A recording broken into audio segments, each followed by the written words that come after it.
Hello everyone रुमिस kitchen चेनेलলৈ আপোনালোক সকলোকে আকৌ এবাৰ স্বাগতম জনাইছো। আশা কৰোঁ আপোনালোক সকলোৱে ভালে আছে আৰু ময়ো ভালে আছো। আজি মই আপোনালোকৰ ওচৰলৈ আকৌ নতুন এটা ৰেচিপি লৈ আহিছো আৰু ৰেচিপিটো কি বাৰু বলকচোন চাওঁ। মোৰ তেলখিনি গৰম হৈ গ'ল আৰু এতিয়া মাছখিনি ভাজি লওঁ।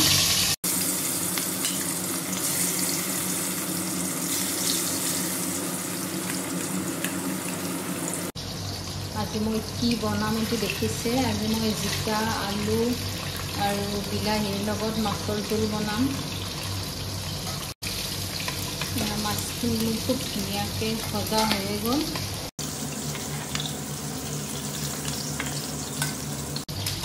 মাছখিনি উঠাই থৈ দিছোঁ। এতিয়া মাছ ভজা তেলখিনিতে গোটা জিৰা কেইটামান, শুকান জলকীয়া তাৰ তেজপাত কেইটামান দি দিছোঁ।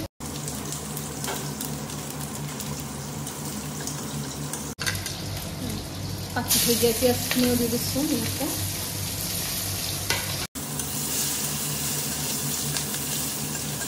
আৰু এতিয়া কাটি থৈ দিয়া জিকা আৰু আলুখিনি দি দিছোঁ।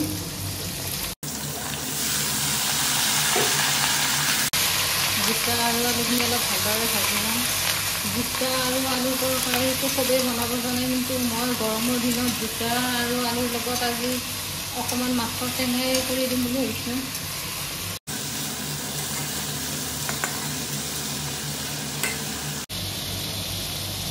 আৰু বাকী থকা মাছখিনি মই এইফালে এনেকৈ ভাজি থৈ দিছোঁ। এইখিনি এতিয়া নবনাওঁ আৰু এইখিনি ৰাতিলৈ কিবা এটা বনাই দিম।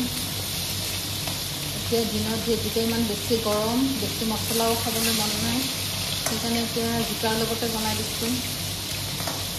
এইটো ৰাতিলৈ থাকিব আৰু।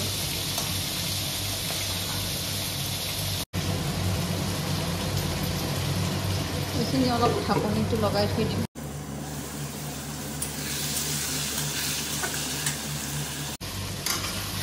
জিকাটো খুব ধুনীয়াকৈ ভজা হৈয়ে গ'ল, আলুখিনিও সিজিছে।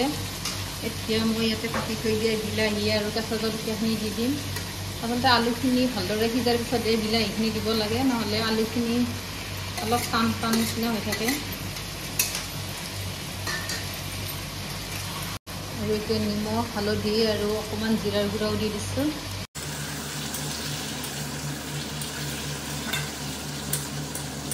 এতিয়া আৰু অলপ দেৰি কাৰণে ঢাকনিটো লগাই থৈ দিম। বিলাহীটো অলপ সিজি ল'ব।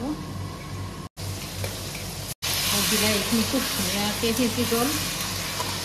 এতিয়া ইয়াতে গৰম পানী অলপ ঢালি দিম। আলুখিনিও এয়া পূৰা সিজিয়ে গৈছে।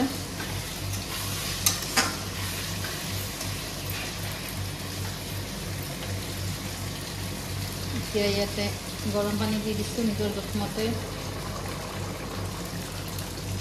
দি দিছোঁ আৰু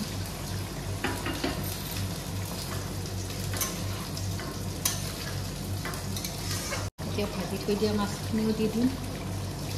এয়া গৰমৰ দিনত বনাই খাব পৰা জিকা আলু আৰু বিলাহীৰ লগত এখন খুব সোৱাদ লগা মাছৰ জোল।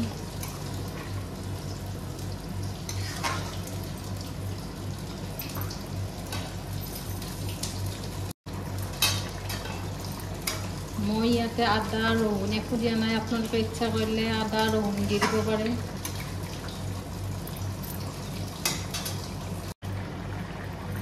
অকণমান নেমু টেঙা চেপি দিছোঁ।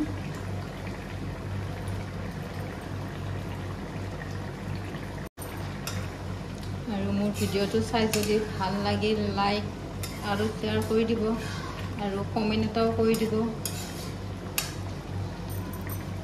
শেষত অকণমান ঘৰতে থকা মান ধনিয়া পাত কাটি দিছোঁ। আৰু যিসকলে মোৰ ভিডিঅ'টো নতুনকৈ চাইছে, মোৰ ভিডিঅ'টো ছাবস্ক্ৰাইব কৰি দিব বুলি আপোনালোকলৈ আশা থাকিল।